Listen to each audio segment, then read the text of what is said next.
Hey guys, Engineer Wannabe here, and today I'm going to be doing a review of the Grand Seiko SBGE211G, or the SBGE211 for short. This is pretty much a more tame, one of the more tame options on the Grand Seiko lineup. It just has a gloss black dial, a GMT hand, a GMT complication, and a date. It is pretty bare bones. The dial isn't really fancy. It's not a chronograph or anything like that. It doesn't have a ceramic bezel or a ceramic case or anything. Grand Seiko, for the most part, has an amazing dial, or maybe that's a bad word. It has a flashy or a standout dial that is really intricate. This is an amazing dial, but it isn't at the same time. It's just a gloss black dial. It is by far the best gloss black dial I've ever seen. But in the end, it's just a gloss black dial, and most people won't take a second look at it. And I guess that's one of the beautiful things about this watch. But before I ramble on about that, let's get started on the dimensions. This on the website on Grand Seiko states that the diameter is a 41 millimeter watch. I am not able to find a part on this watch where it is 41. It's a little smaller. It's 40. I'd say it's 40 millimeters. Maybe a little over 40.2, 40.3. So I'm not sure why they label it as a 41. But let's say it's a 40. Lug to lug is 48. Thickness is a pretty thick watch. It is 14 millimeters thick, and the lug width is 20 millimeters, so a nice standard lug width. Although, well, we'll talk about the issues that I ran into when trying to pair it with straps later on. But this watch is running a spring drive caliber 9R66. Beautiful display case back there. It's a spring drive movement, so if you listen to the winding action, I mentioned this in my Grand Seiko Snowflake review. It's not a pleasant action. It feels like you're turning a motor, or you're forcing a motor, which doesn't sound good. It doesn't feel good. To me, especially, it feels like something I shouldn't be doing. Almost like nails on a chalkboard kind of feel. So I'm not too thrilled when I'm winding it up myself, but the winding mechanism, the automatic winding mechanism, is very efficient. So it's rare that I have to even wind it myself. Now that's par for the course with the spring drive. They wind themselves up very efficiently. Pardon the fingerprints there. This does come on a bracelet, a Speedmaster-esque bracelet. They are curved, concave on the underside. The Speedmaster is, of course, convex on the underside, the links. So this is a 5-link bracelet, polished outer center links, and a brushed outer link and a brushed inner center link. The sides are beautifully beveled again, like most Grand Seiko bracelets, I should say. And the clasp, it's a very nice actuation, dual push button deployant clasp. There's a beautiful logo here, Grand Seiko logo. It's almost like a medallion, but it is bead blasted on the inside, polished on the letters and the frame. Very nicely done.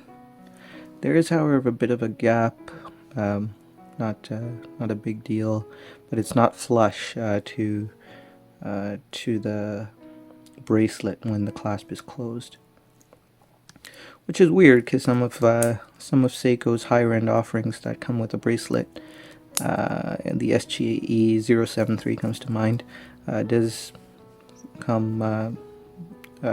align flat or flush with the bracelet, but again, it's not a huge issue. It's really a nice clasp. The bracelet could be better. It's very comfortable to wear, but I suppose it could have a few more, even one micro adjust. They do come with half links, but even one micro adjust would be useful. This has no micro adjustment, so I do have to wear it a bit loose. Now the dial is again the star of the show. It is flawless. It's really hard to capture because it's such a beautiful glossy dial.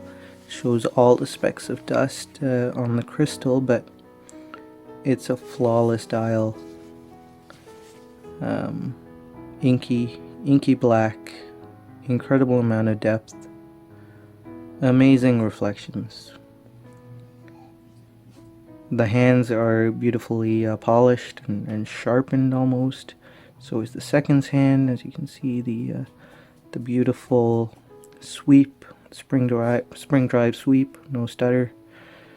And if you take a look at those indices, it looks like it's brushed on the face of them and faceted and polished to give it that reflective surfaces, but actually those that brushed like look is grooved, and you would see it if you looked at it with a loop. It's amazing, amazing level of detail, amazing grooving. I'll actually try to capture some macro footage of that. I don't usually do that, just because of time constraints. But I will do it for this review. You have your Zaratsu polishing here.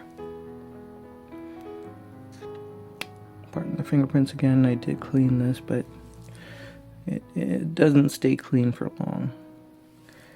You can tell that I've been wearing this watch. Got a bit scuff there.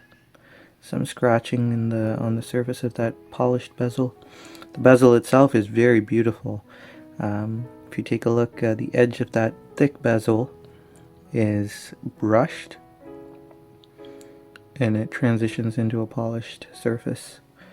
The reason why that bezel is so thick is because of that added re-hot. It has a 24-hour bezel. So this movement is a true GMT movement. I've spoken about that in the SBGE211 review as well. It does hack and hand wind, as we already discussed. Has a power reserve indicator. It has a GMT hand, but it does not have a quick set date. The way you would actuate the date, or the way you would change the date, is by jumping the hour hand. As you can see, just like that. And of course it doesn't hack when you do that. You can go backwards and forwards. It doesn't hack when you do that. And of course when you put it back into place, it readjusts itself to align with the hour marker, so that it wouldn't be askew when you, if you were to see it at say 5 o'clock on the dot.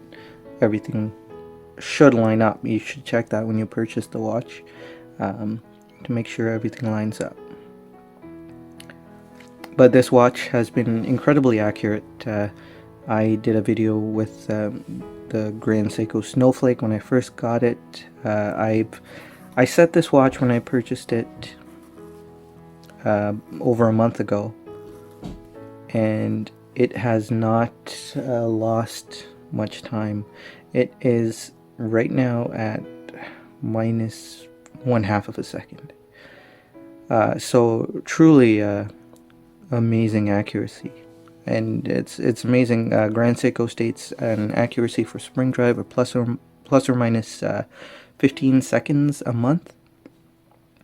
And I've had this for over a month and it hasn't even lost a second. So you could probably see that I was weary of hacking the movement, because I kind of want to keep the record going, but I'll do it here. Yeah, that hurt me to do, but so you can see a hacking movement. I really like this watch. It is very understated, very comfortable to wear, beautiful movement, beautifully decorated, so a lot that you can look at with the loop, and it just has that pop of color to give it the character that it needs. Throw it on my wrist. It is a little big, especially with the bracelet. It does have a very nice arc to the case. The end links do protrude out, so that protrudes out to, I think, around 52 millimeters. So not ideal, but not uncomfortable, and I don't think it's inappropriate either. So if you're okay with wearing something that's a little big, assuming you have a 6.5, 6.25 inch wrist minus a 6.25 inch wrist, if you're okay with that, this should feel just fine to you. I actually really enjoy wearing this watch. Now, wearing this watch on a strap is a little tricky because it is so thick.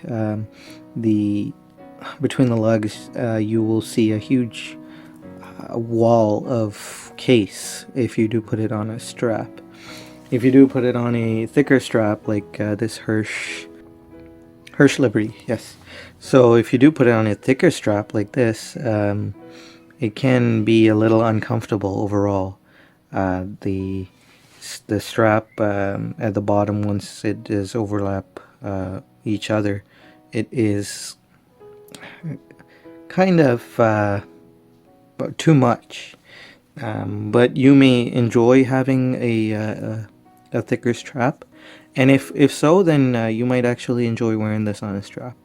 But this does shine on a NATO, or preferably a single pass NATO.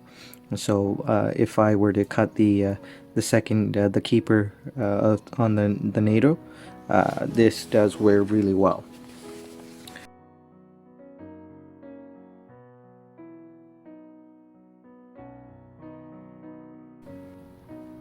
So anyway guys, this has been a review of the Grand Seiko SBGE211. I hope you guys enjoyed it. It is one of the more affordable Grand Seikos again. Definitely not cheap, but if you wanted to get a spring drive with a complication at a reasonable price, I would highly recommend this. And it is a great sports watch. It looks great. Even with scratches on, so this would be a great everyday watch, even a good travel watch if you do visit multiple time zones. I highly recommend this watch. So hope you guys enjoyed it. Take care, stay safe, and I'll see you guys on another video. Bye.